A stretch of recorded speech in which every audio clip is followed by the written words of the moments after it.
السلام علیکم ورحمۃ اللہ وبرکاتہ۔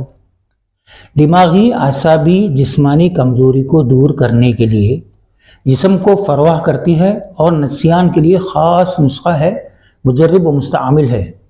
تخم بادام شیرین 100 گرام، خسخاس 100 گرام، کھوپرا 100 گرام، سندل سفید 3 گرام، دار چینی 3 گرام، مرواری 3 رتی، مشک 3 رتی، بسباسہ 2 گرام، دار چینی، دانہ چینی خرد 7 گرام، زعفران 7 گرام، دانہ الائچی کلاں 7 گرام، چینی 1.5 کلو، ورق نخرہ 350 عدد، کھجور 160 گرام۔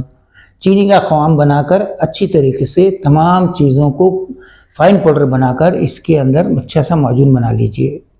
3 ہفتے تک 9 گرام کی مقدار میں روزانہ کھلائیے، انشاءاللہ تعالی فائدہ ہوگا۔ ثواب کی نیت سے سبسکرائب کیجئے، لائک کیجئے، شیئر کیجئے۔ السلام علیکم ورحمۃ اللہ وبرکاتہ۔